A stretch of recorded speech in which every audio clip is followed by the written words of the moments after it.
말씀을 잘 들으려고 노력하는 모습이 재미있기도 하고 안타깝기도 하답니다. 어이없는 웃음을 통하여 지혜와 효도를 일깨워주는 이 이야기를 시작으로 오늘 준비한 옛 이야기 재미있게 들으시고 편안한 밤 보내시길 바랍니다. 감사합니다. 당나귀를 맨 효자. 옛날 어느 마을에 칠뜨기라는 아이가 홀어머니와 단둘이 살고 있었어요. 칠뜨기는 머리가 좀 모자라서 똑똑하지 못했지만 어머니 말은 아주 잘 들었지요. 어머니가 죽으라면 죽는 신용까지 할 정도였어요. 칠뜨기네는 가난하여 어머니 혼자 벌어서는 먹고 살기가 어려웠지요. 그래서 칠뜨기도 날마다 남의 집안일을 거들어주고 얼마 안 되는 돈을 받아 살림에 보탰답니다. 남들처럼 특별한 재주가 없는 칠뜨기는 심부름이건 농사일이건 시키는 대로 가리지 않고 하였지요. 또 일을 마치면 돈이든 쌀이든 주인이 주는 대로 받아왔어요. 어느 날 칠뜨기는 이웃마을 박서방네 일을 거들어주러 갔답니다. 담을 싸는 데 쓸 돌을 나르는 일이었지요. 저녁 때 일을 마치자 주인은 칠뜨기를 불렀어요. 오늘 애를 많이 썼구나. 자, 어서 받아라. 주인은 칠뜨기에게 돈 10푼을 쥐어주었지요. 예, 고맙습니다. 얼마 안 되는 돈이지만 칠뜨기에게는 아주 소중하고 값진 돈이었어요. 하루 종일 힘들여 돌을 나르고 받은 돈이니까요. 잃어버리면 안 돼. 칠뜨기는 돈을 손에 꼭 쥐고 집을 향하였어요. 하루 종일 땀을 많이 흘려서 그런지 목이 마르자 칠뜨기는 길가의 우물로 가서 물을 한 바가지 떠먹었지요. 집 가까이에 왔을 때 칠뜨기는 어쩐지 손이 허전하다고 생각하였어요. 아니, 내 돈. 칠뜨기가 물을 마시기 위해 손에 쥔 돈 10푼을 우물가에 놓았다는 것을 깜빡 잊고 그냥 온 것이지요. 칠뜨기는 신발을 벗어들고 우물로 곧장 달려갔어요. 그러나 돈은 누가 집어갔는지 온데에 간데에 없었답니다. 하는 수 없이 칠뜨기는 빈손으로 집에 돌아왔어요. 칠뜨가, 일이 너무 힘들었나 보구나. 어서 들어가 저녁 먹고 일찍 쉬거라. 기운 없이 터덜터덜 들어오는 칠뜨기를 본 어머니가 안타까워하며 말하였지요. 거짓말을 못하는 칠뜨기는 어머니에게 사실대로 말하였어요. 돈은 주머니에 넣어 가지고 오는 거야. 손에 쥐고 왔으니 잃어버리지. 예, 다음부터는 꼭 주머니에 넣고 오겠습니다. 칠뜨기는 단단히 마음먹었어요. 다음날 칠뜨기는 이웃 마을에 가서 하루 종일 풀 뽑는 일을 거들어 주었어요. 저녁 때 일을 마치자 주인은 칠뜨기에게 강아지 한 마리를 주었답니다. 열심히 일해줘 고맙구나. 품삯 대신 강아지를 줄 테니 잘 키워라. 칠뜨기는 좋아서 얼른 강아지를 받아서 안고 집으로 향하였지요. 참, 어제처럼 손으로 안고 가다가 강아지를 잃어버리면 큰일이야. 칠뜨기는 걱정이 되었답니다. 옳지, 어머니께서 호주머니에 넣어가지고 오라고 하셨지. 칠뜨기는 문득 어제 어머니가 일러준 말이 생각났지요. 칠뜨기는 강아지를 주머니에 집어넣었어요. 하지만 작은 주머니 속에 강아지가 들어갈 수 있었겠어요? 깨갱, 깨갱. 강아지는 들어가지 않으려고 마구 지저대며 발버둥을 쳤답니다. 그러나 어머니 말이라면 곧이곧대로 믿는 칠뜨기가 강아지가 야단 법석을 떤다고 그냥 둘 리가 없지요. 강아지야, 왜 그래? 어머니가 꼭 호주머니에 넣어가지고 오라고 하셨단 말이야. 칠뜨기는 먼저 강아지 머리를 주머니 속에 넣고 억지로 쑤셔 넣어버렸어요. 강아지는 답답해서 밖으로 나오려고 몸부림을 쳤지요. 강아지야, 조금만 참아. 집에 가면 풀어줄게. 칠뜨기는 호주머니 주둥이를 꼭 쥐고 뛰기 시작하였지요. 강아지는 숨이 턱턱 막히는 데다가 호주머니가 출렁거리자 더 이상 견딜 수가 없었어요. 강아지는 발톱으로 마구 주머니를 긁어대며 버둥거렸지요. 그래도 빠져나오지 못하자 강아지는 입으로 실밥을 물어뜯어 호주머니 밖으로 튀어나오고 말았답니다. 아니, 강아지야, 이리 와. 칠뜨기는 강아지를 붙잡으려고 뒤를 쫓아갔으나 도저히 따라잡을 수가 없었지요. 겁에 질린 강아지는 어디론지 멀리 도망쳐버렸어요. 칠뜨기는 하는 수 없이 빈손으로 터덜터덜 집에 돌아왔답니다. 오늘은 품삯을 돈으로 잘 받아왔느냐? 아니요, 강아지를 대신 얻었는데 주머니 속에 넣어오다가 놓치고 말았어요. 뭐라고? 강아지를 호주머니 속에 넣어오는 바보가 세상에 어디 있단 말이냐?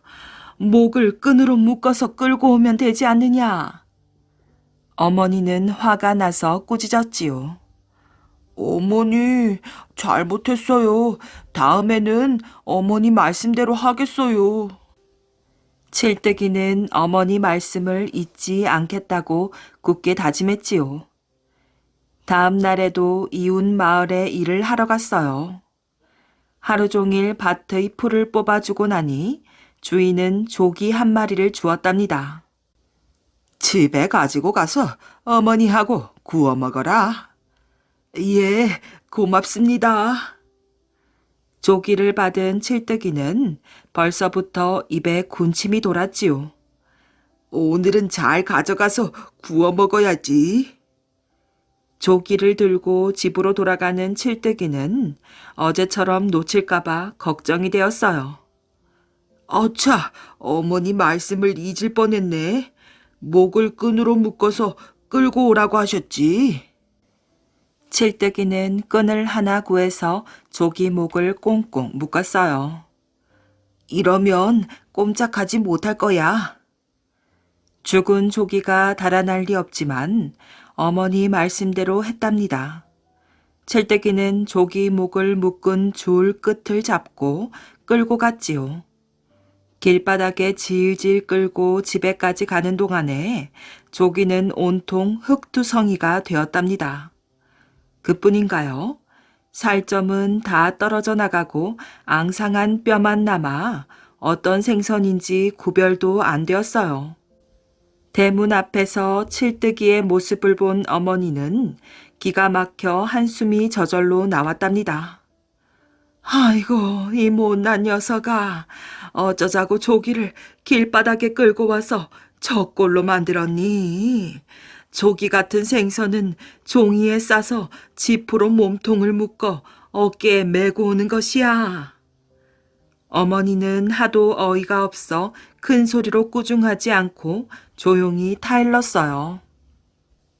다음부터는 종이에 싸서 지프로 몸통을 묶고 어깨에 메고 오겠습니다.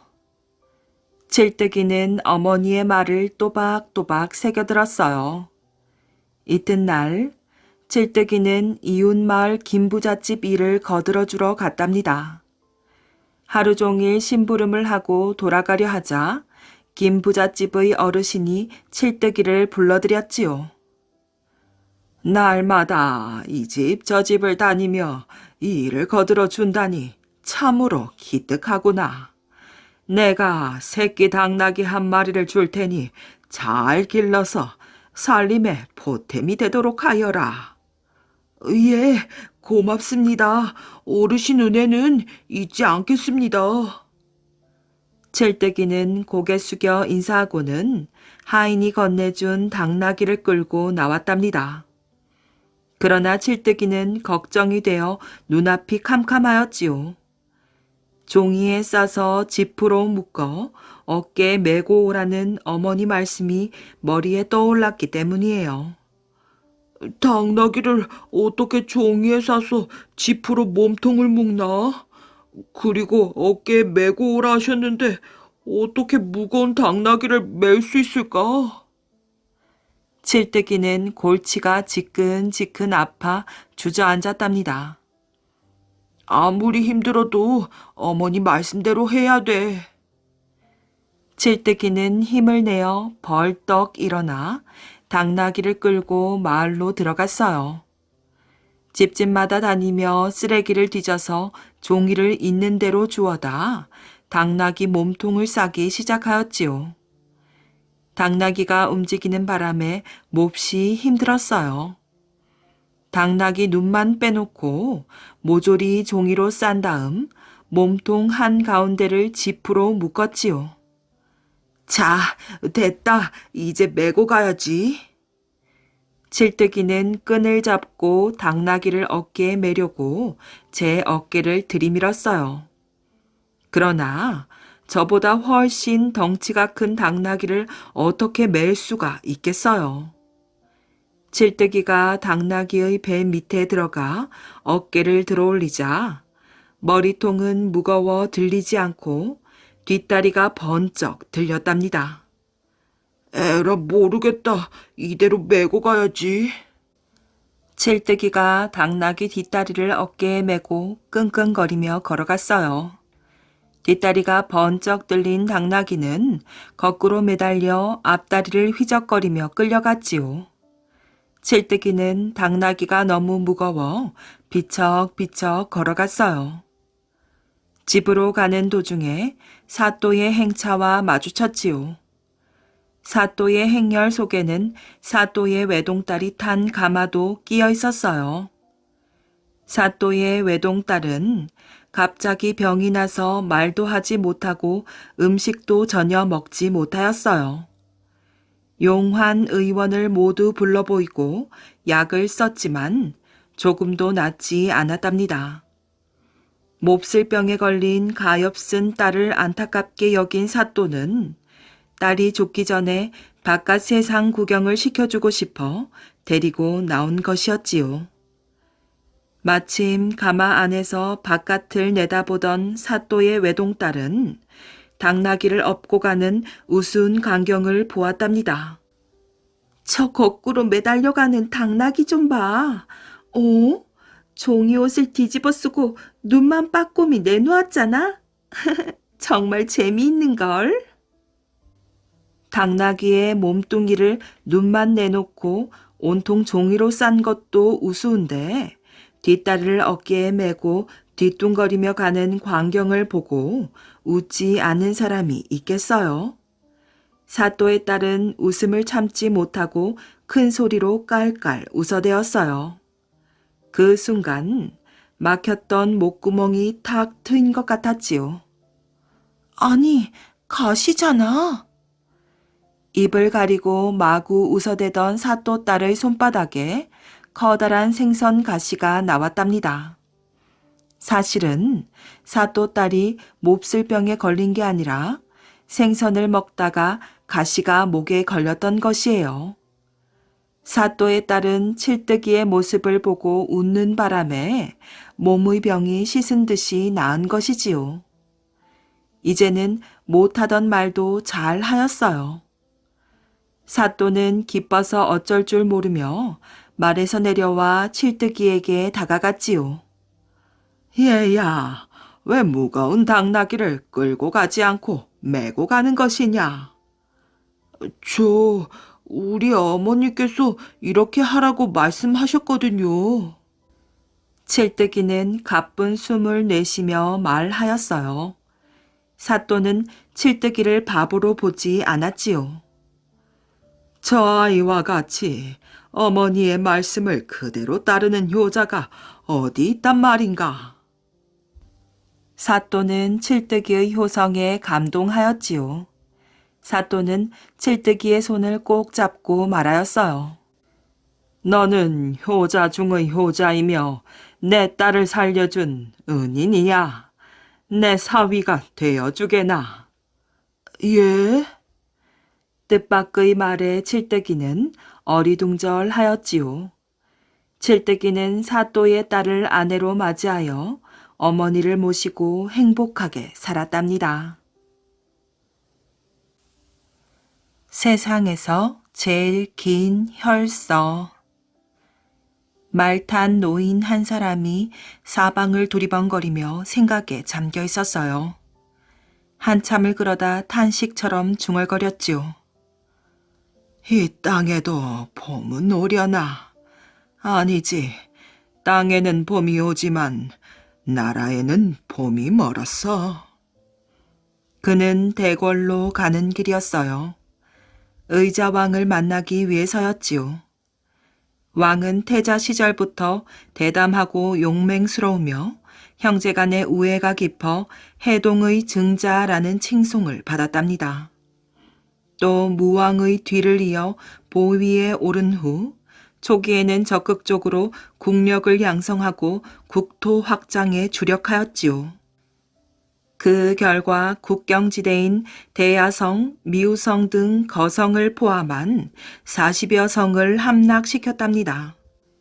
때문에 백성들까지 신라가 백제에 병합될 날이 머지 않았다는 얘기를 했지요.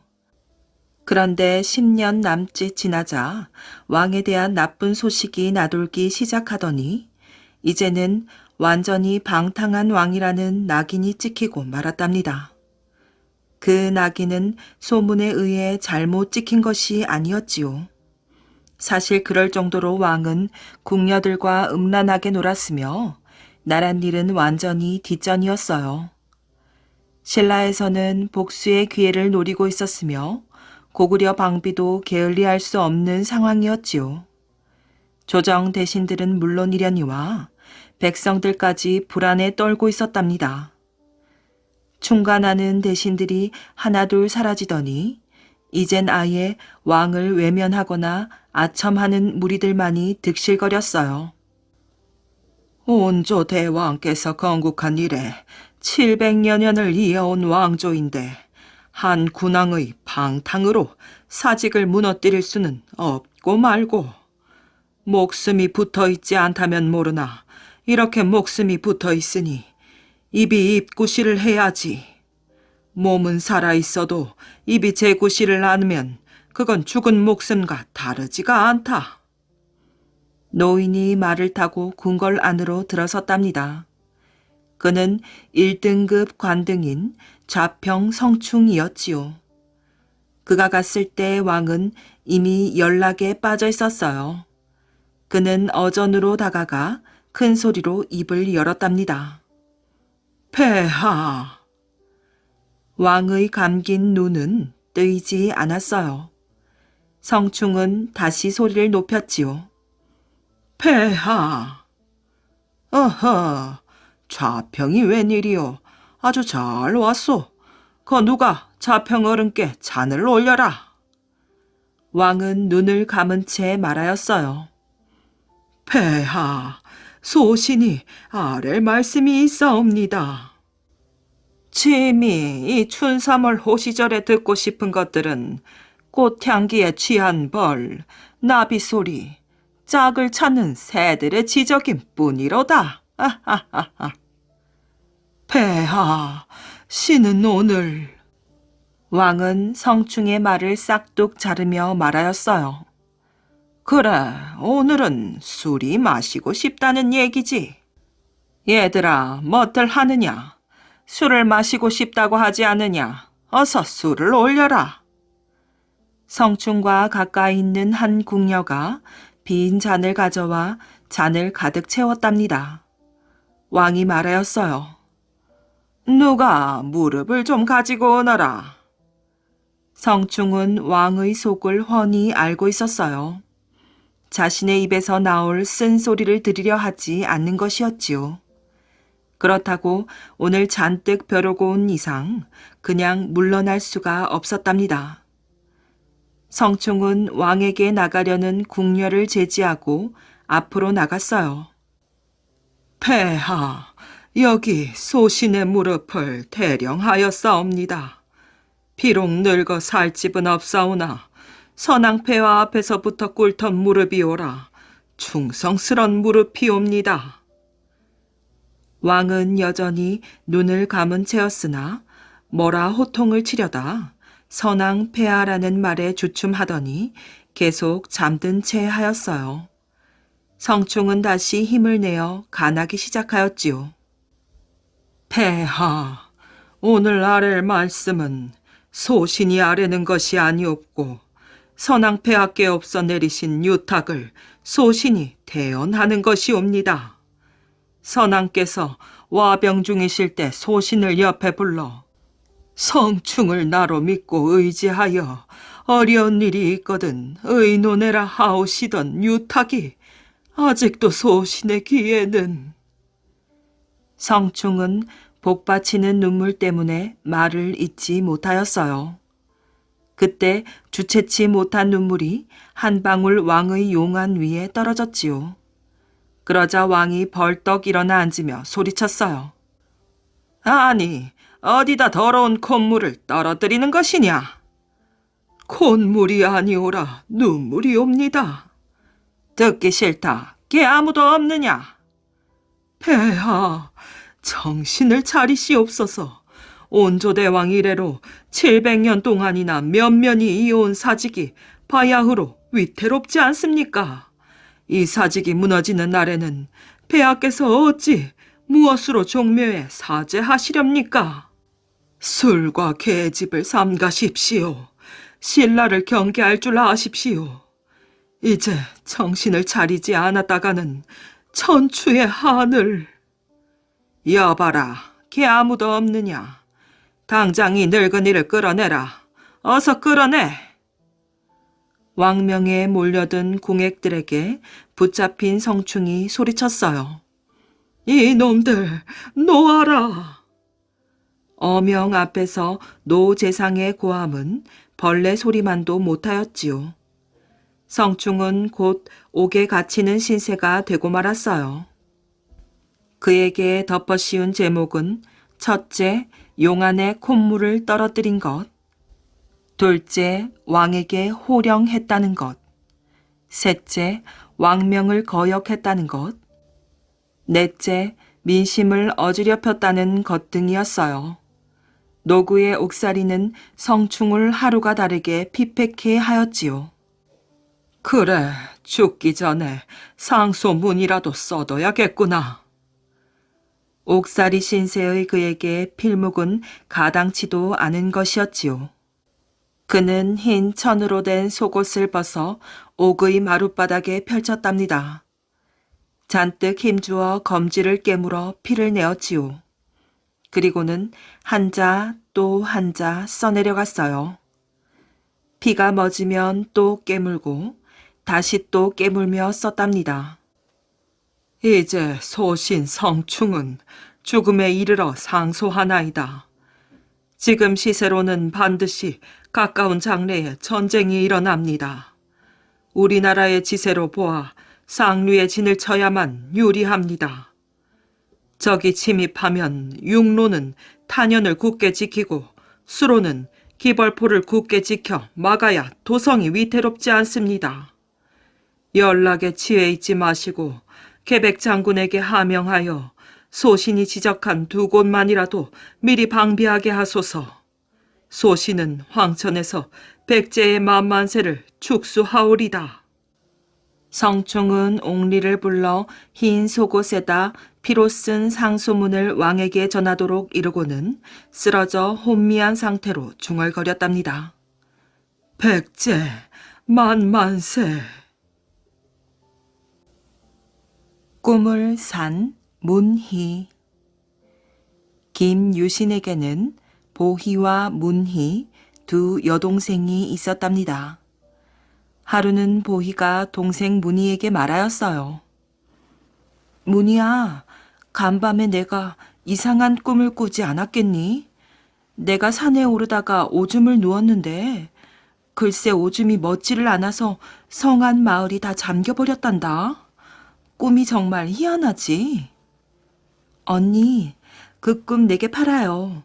꿈 값으로 내 비단 치마를 줄게요. 보희는 문희가 엉뚱하다고 생각했지만 사양할 이유는 없었지요. 그래서 문희에게 비단 치마를 받고 꿈을 팔았답니다. 며칠 뒤 김유신의 집에 김춘추가 놀러 왔어요. 이들은 마당에서 즐겁게 공놀이를 하였지요. 한창 즐겁게 노는데 김유신이 김춘추의 옷고름을 슬쩍 잡아당겨 떼었답니다. 아이쿠, 미안하네. 내 동생에게 부탁해 옷고름을 꿰매달라고 하겠네. 집 안으로 들어가세. 유신은 보희에게 춘추의 옷고름을 꿰어달라고 하였어요. 아무리 오라버니 친구라 해도 처음 뵙는 분의 옷고름을 어찌 함부로 손볼 수가 있겠어요? 저는 할 수 없어요. 유신이 이번에는 문희에게 부탁하자 문희는 흔쾌히 응하였어요. 춘추는 실과 바늘을 들고 다소곳하게 들어오는 문희를 보고 심장이 마구 뛰었답니다. 문희도 신라 왕족의 후손이자 늠름한 청년인 춘추를 보며 얼굴이 붉게 달아올랐지요. 김춘추와 문희는 이 일을 계기로 가깝게 지내며 서로의 마음을 확인했답니다. 그러다 문희는 혼인하기 전에 춘추의 아이를 갖게 되었지요. 김유신은 동네 사람들이 다 듣도록 쩌렁쩌렁한 목소리로 동생을 꾸짖었어요. 혼인도 안 한 처녀가 아이를 가져 가문에 먹칠을 하다니. 그러면서 동생을 태워 죽이겠다며 마당에 젖은 장작을 쌓아 불을 붙였지요. 마당에서는 검은 연기가 하늘 높이 솟구쳤어요. 마침 신하들과 함께 산에 올라 논일던 선덕 여왕은 검은 연기를 발견하고 깜짝 놀랐답니다. 저기는 김유신 장군의 집이 아닙니까? 누이 동생이 혼인도 하기 전에 애를 뱄다고 김유신 장군께서 동생을 태워 죽인다고 합니다. 아이를 베게 한 사람은 대체 누구입니까? 그런데 옆에 있던 김춘추는 얼굴이 흑빛이 되어 어쩔 줄을 몰라 하였지요. 선덕 여왕이 이 모습을 보고 케어 물으니 김춘추가 바른 대로 말하였어요. 여왕은 불호령을 내렸답니다. 무얼 꾸물거리세요.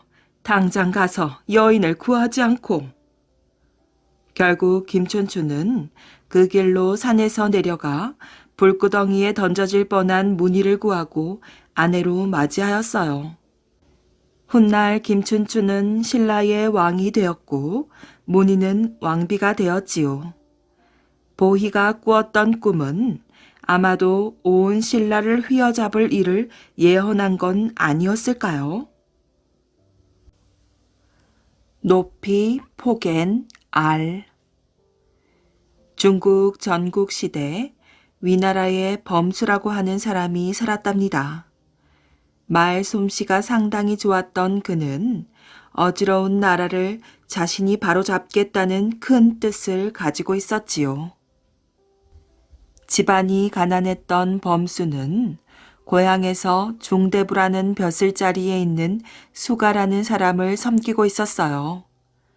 그런데 우연한 일로 수가의 비위에 거슬려 그만 감옥에 갇히는 신세가 되고 말았답니다.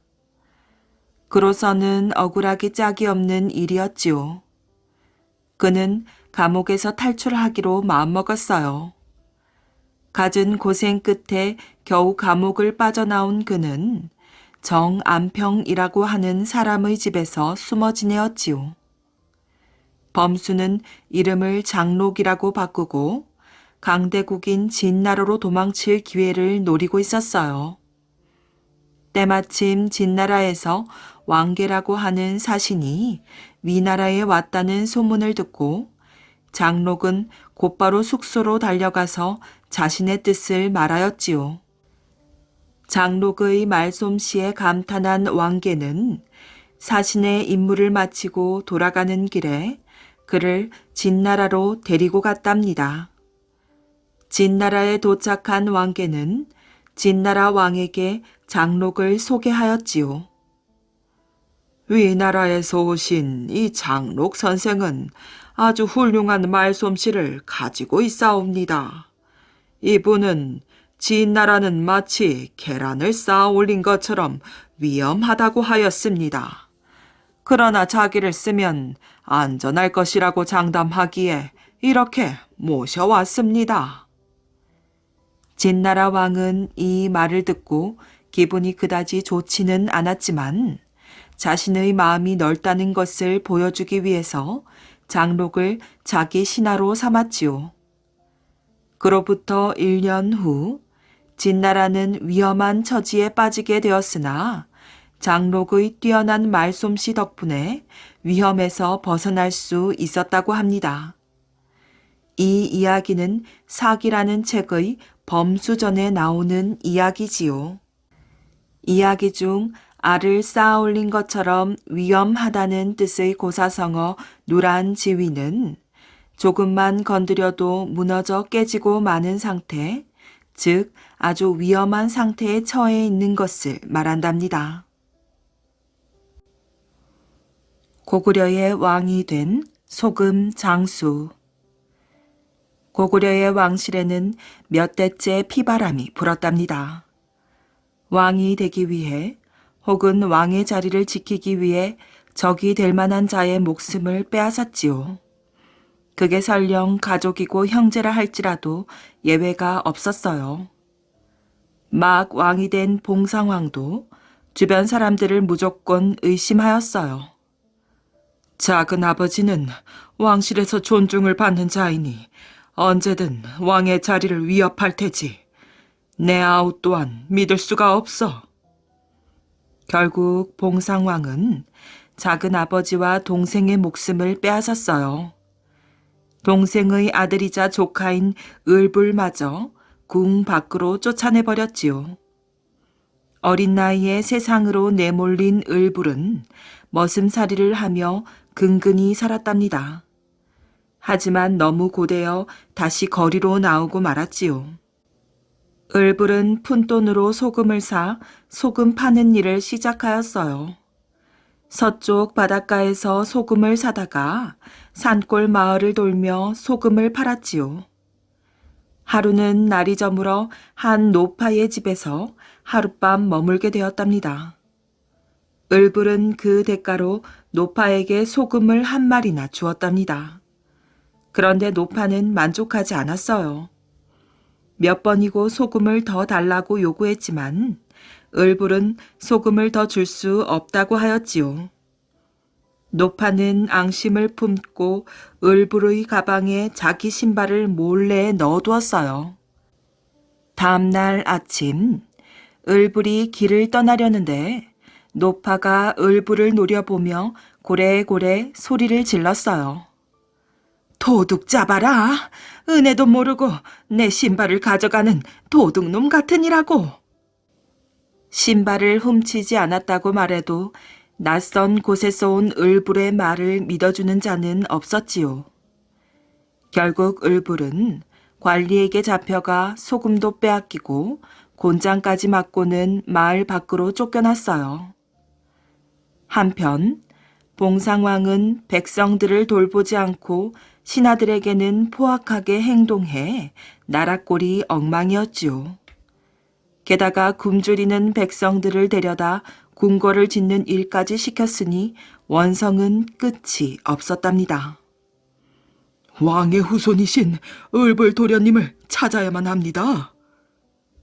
신하들은 을불을 찾으려 방방곡곡을 이 잡듯이 뒤졌지요. 그러던 어느 날 나룻배에 앉아있는 허름한 행색의 젊은이가 눈에 띄었어요. 꾀죄죄하고 남루했지만 그 자태에서 귀티가 나고 품위가 있어 보였지요. 그 사람이 바로 을불이었어요. 신하들이 다가갔지만 을불은 딱 잡아댔답니다. 저는 단지 소금을 팔러 다니는 천한 사람일 뿐입니다. 그러나 신하들은 을불에게서 남다른 기운을 느끼고 끈질기게 설득하였어요. 지금 임금이 그 위엄을 잃어 나라가 위태롭습니다. 부디 임금의 자리에 오르시어 어진 정치를 펼쳐주십시오. 을불은 신하들의 진심 어린 부탁에 결국 고개를 끄덕였어요. 얼마 뒤 봉상왕은 궁궐에서 쫓겨나고 을불이 고구려의 15번째 임금 미천왕이 되었답니다. 소년을 기다리는 도라지 꽃. 정말 예쁜 꽃목걸이야. 차돌아, 고마워. 도라지는 차돌이가 만들어 걸어준 꽃목걸이의 향기를 맡으며 몹시 기뻐하였지요.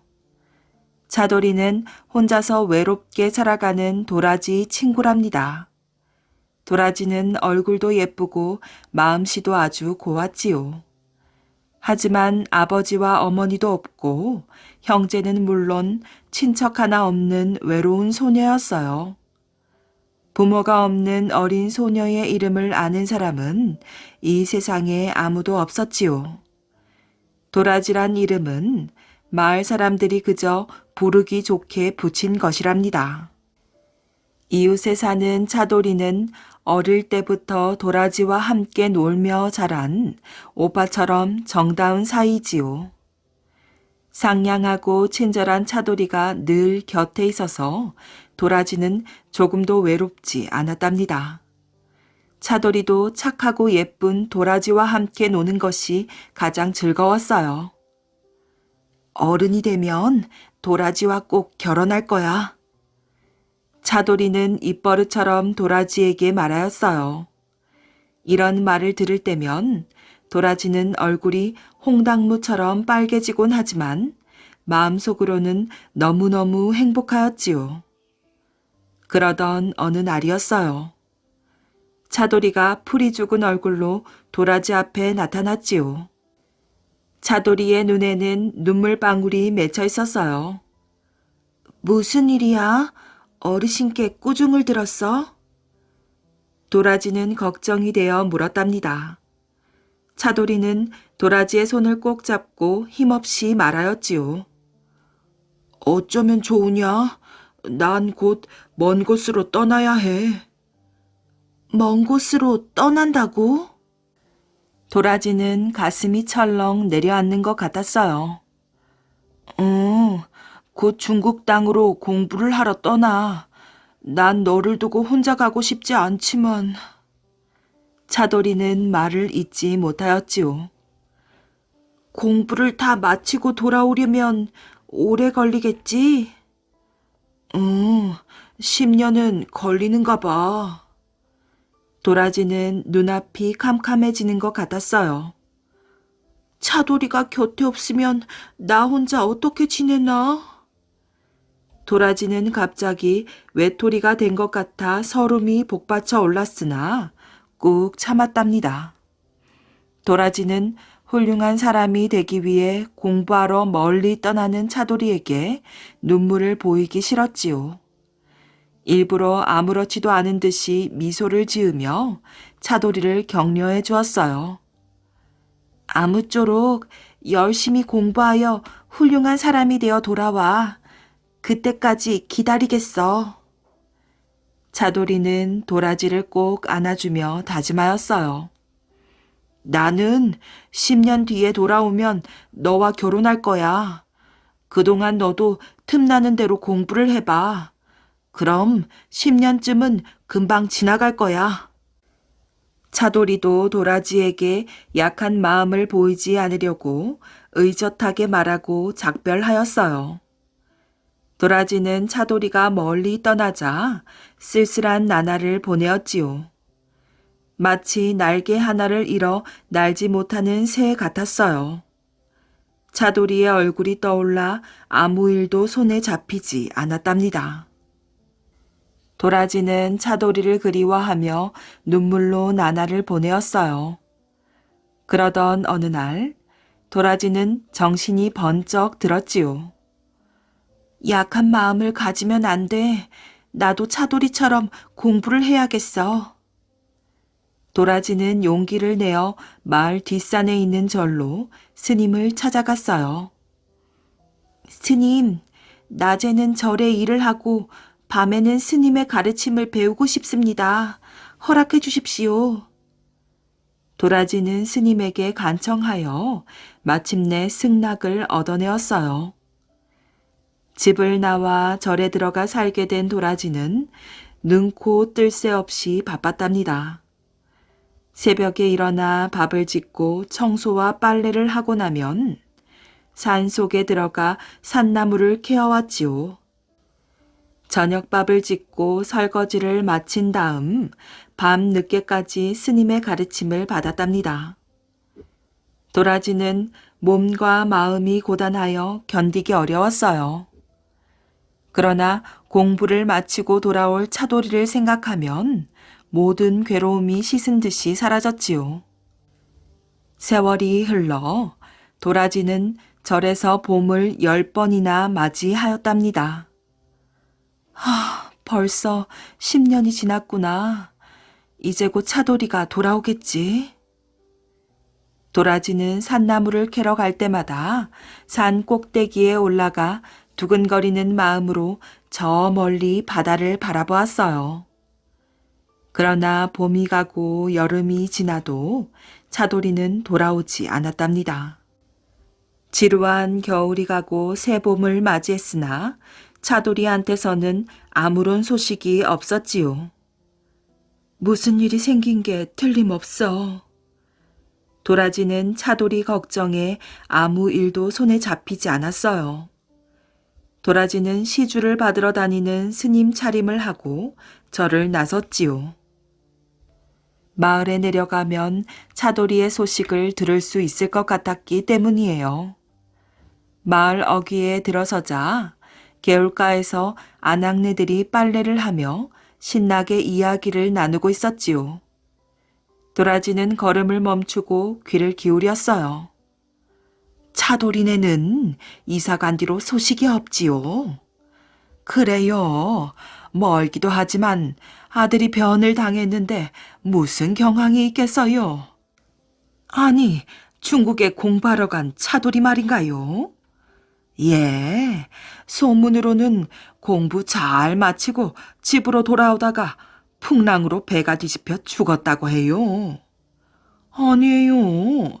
내가 들은 소문으로는 중국에서 예쁜 아가씨하고 결혼해서 잘 산다고 하던데요. 아낙네들이 주고받는 말을 들은 도라지는 가슴이 무너지는 것 같았어요. 세상에, 부처님, 차돌이가 무사히 돌아오라고 10년 동안 하루도 빠짐없이 축원했는데 이게 무슨 날벼락인가요? 도라지는 마음속으로 통곡을 하며 발걸음을 돌렸지요. 도라지는 너무나 실망한 나머지 차돌이를 잊고 싶었어요. 법당에 들어간 도라지는 부처님 앞에 무릎을 꿇고 맹세하였지요. 부처님, 저는 이제부터 차돌이를 잊겠다고 부처님께 맹세합니다. 사람들을 피하여 깊은 산속으로 들어가 혼자 조용히 살겠습니다. 도라지는 스님에게도 하직 인사를 올렸어요. 10년 동안이나 함께 살아온 도라지가 갑자기 떠난다는 말에 스님은 몹시 놀라고 섭섭하였지요. 그러나 마음을 굳힌 도라지를 붙잡을 수는 없었답니다. 절을 나선 도라지는 사람들이 다니지 않는 깊은 산속으로 들어갔어요. 먼저 비와 눈바람을 피하고 잠을 잘 곳이 필요하였지요. 양지 바른 곳에 땅을 파고 나뭇가지를 걸친 다음 나뭇잎으로 지붕을 덮은 움막집을 지었답니다. 날마다 땅을 일궈 밭을 만들고 겨울에 먹을 양식을 준비하였지요. 산나물을 뜯어서 말리고 나무 열매를 따다가 저장해 두었어요. 도라지는 외로움을 일로 달래며 혼자 살아갔지요. 한 해가 가고 다시 여러 해가 지나갔어요. 도라지의 아름다운 얼굴에 주름이 늘어가고 머리카락도 희끗희끗해지기 시작하였지요. 도라지의 몸은 점점 늙어갔으나 마음속 깊이 자리 잡아 조금도 변하지 않는 게 하나 있었지요. 말할 것도 없이 차돌이에 대한 그리움이었어요. 머릿속에서 지워버리려고 수백 번 다짐하면 할수록 차돌이의 정다운 얼굴은 더욱더 뚜렷이 떠올랐어요. 차돌아, 나와 결혼한다던 약속을 잊진 않았겠지? 차돌아, 보고 싶구나. 지금 어디에 있니? 도라지는 가슴이 터질 것만 같아 움막을 뛰쳐나왔어요. 높은 산 꼭대기에 오르면 차돌이를 볼 수 있을지도 몰라. 도라지는 산 꼭대기로 마구 기어 올라갔어요. 나뭇가지와 풀잎에 찔리고 돌에 걸려 넘어져 도라지의 손발은 온통 피투성이가 되었지요. 도라지는 산 꼭대기에서 멀리 보이는 푸른 바다를 내려다보았어요. 마침 그때 수평선 너머에서 한 소년이 나타나 바람처럼 다가오고 있었어요. 왕자처럼 화려한 옷에 번쩍거리는 훈장을 단 멋있는 소년이었지요. 차돌이다. 차돌아, 왜 이제야 돌아오니? 나는 너를 기다리다 이렇게 늙어버렸어. 하지만 늦지 않았어. 다시는 헤어지지 않고 행복하게 살면 되잖아. 도라지는 기쁨의 눈물을 흘리며 차돌이를 품 안에 꼭 껴안았어요. 하지만 그 순간 차돌이는 온데간데 없이 사라지고 뒤쪽에선 누군가가 외치는 소리만이 귓전을 때렸지요. 도라지야, 너는 부처님에게 맹세한 것을 벌써 잊었느냐? 부처님에게 맹세한 것이라니요? 어허, 네가 절을 떠날 때 내 앞에 무릎을 꿇고 맹세하지 않았느냐? 차돌이를 잇겠다고 말이다. 그제야 도라지는 모습은 보이지 않으나 뒤에서 소리치는 분이 부처님이라는 것을 깨달았지요. 부처님, 약속을 어겨 정말 죄송합니다. 하지만 사람들을 피하여 움막에서 혼자 살아도 차돌이가 떠올라 견딜 수가 없습니다. 부처님, 이제 저도 늙었으니 죽기 전에 한 번만이라도 차돌이를 만나보게 해주십시오. 제발 부탁드립니다. 도라지는 모습이 보이지 않는 부처님 앞에 무릎을 꿇고 눈물을 흘리며 간청하였어요. 도라지야, 안타깝지만 너는 부처님과의 약속을 어긴 죄값을 받아야 하느니라. 부처님, 차돌이를 잠깐만이라도 만날 수 있게 해주십시오. 도라지의 애원도 아무 소용없이 부처님의 목소리마저 사라져버렸어요. 부처님, 부처님. 도라지는 너무나 안타까워 눈물을 흘리며 소리를 높여 외쳤답니다. 그러나 이상한 일이었어요. 목소리가 점점 입 안에서만 맴돌 뿐 밖으로 나오지 않았지요. 아니, 세상에 이런 일이. 내 몸은 어디로 갔지? 도라지는 당황하여 소리쳤으나 아무런 소리도 나오지 않았답니다. 왜 그런 것일까요? 바로 도라지가 꽃으로 변해버렸기 때문이지요. 도라지의 모습은 온데간데 없이 사라지고 바위 틈에 꽃 한 포기만이 외롭게 피어 있었어요. 마을 사람들은 이 꽃이 도라지의 넋이라 하여 도라지 꽃이라고 불렀답니다.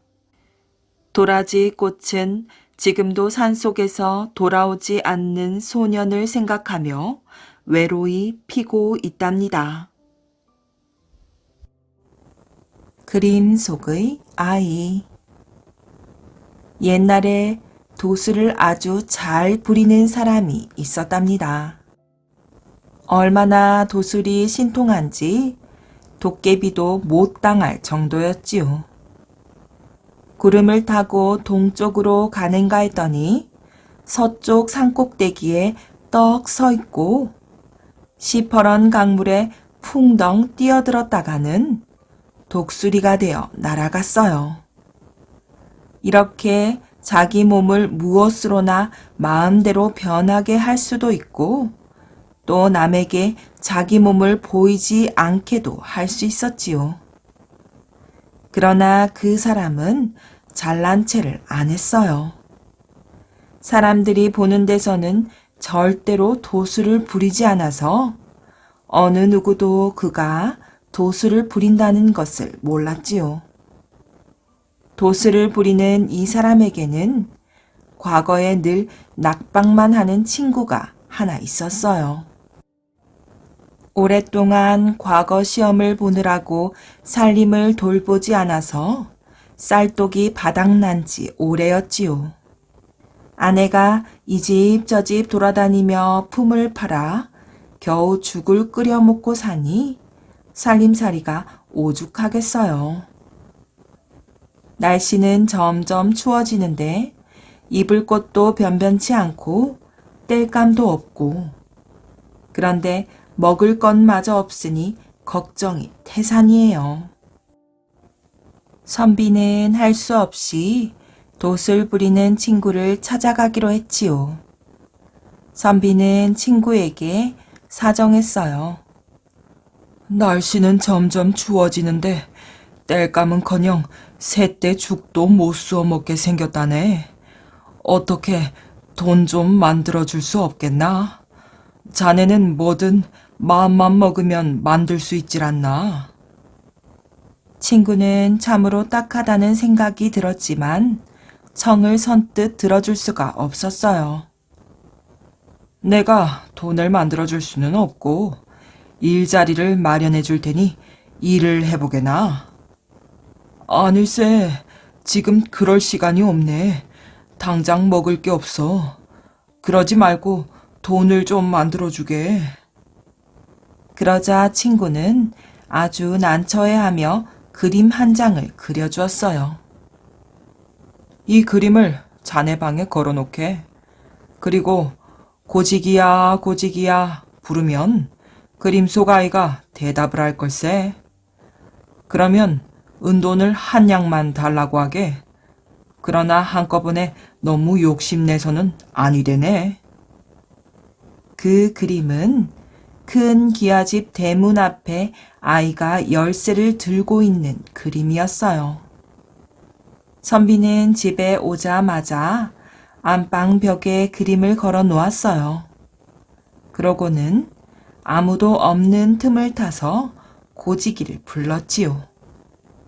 고지기야, 고지기야, 은돈 한 냥만 다오. 하면 그림 속 아이는 열쇠로 대문을 열고 들어가 은돈 한 냥을 꺼내 주었지요. 날마다 은돈 한 냥이 생겨서 이제 밥은 굶지 않았어요. 그러니까 몇 년은 걱정 없이 잘 지내었지요. 그러던 어느 날 갑자기 큰 돈이 필요하게 되었어요. 어린 자식이 덜컥 병이 났거든요. 선비는 전날처럼 고지기야 고지기야 하고 다급하게 그림 속 아이를 불렀어요. 그러자 아이는 대문을 열고 들어가 은돈 한 냥을 가지고 나왔어요. 아니다 얘야, 오늘은 은돈 100냥만 다오. 안 됩니다. 그러다 들키면 큰일 납니다요. 우리 집 어린 것이 병이 나서 그러니 딱 한 번만 내 청을 들어다오. 글쎄, 안 된다니까요. 선비가 자꾸 조르자 아이는 어쩔 수 없다는 듯이 그러면 제가 대문을 열어드릴 테니 직접 들어가서 가져가십시오. 선비는 할 수 없다 싶어 직접 그림 속의 대문 안으로 들어갔답니다. 그런데 바로 그때 문이 쾅 닫혔어요. 선비는 얼른 은돈 100냥을 꺼내 들고는 고지기야, 고지기야, 문 좀 열어다오. 어서 문 좀 열어줘. 하며 있는 힘껏 문을 두드렸어요. 그때 곳간 문이 활짝 열리더니 포졸들이 들이닥쳤지요. 웬 놈이냐? 감히 나라 창고에 들어오는 놈이. 포졸들이 선비를 오랏줄로 꽁꽁 묶어서 포도대장에게 끌고 갔답니다. 포도대장은 큰 소리로 선비를 꾸짖었어요. 네 이놈, 어찌하여 나라 돈을 훔치려고 했느냐? 아닙니다. 저는 그림 속에 있는 기아집에 들어갔을 뿐입니다. 선비는 그림 속 아이에게 날마다 은돈 1냥씩을 받았다고 말했어요. 이런 고얀 놈, 도대체 그게 말이 되느냐? 그림 속의 아이가 돈을 갖다 줬다니. 여봐라, 저놈이 바른 말을 할 때까지 매우 쳐라. 포졸들은 선비를 형틀에 묶어놓고 볼기를 사정없이 내리쳤지요. 정말입니다. 우리 집에 가보시면 알 게 아닙니까? 안방벽에 그림이 걸려 있으니 가보십시오. 몇 명의 포졸들이 선비네 집으로 달려갔어요. 안방으로 들어가 보니 대궐 곳간 대문 앞에 한 아이가 열쇠를 들고 서 있는 그림이 걸려 있는 거예요.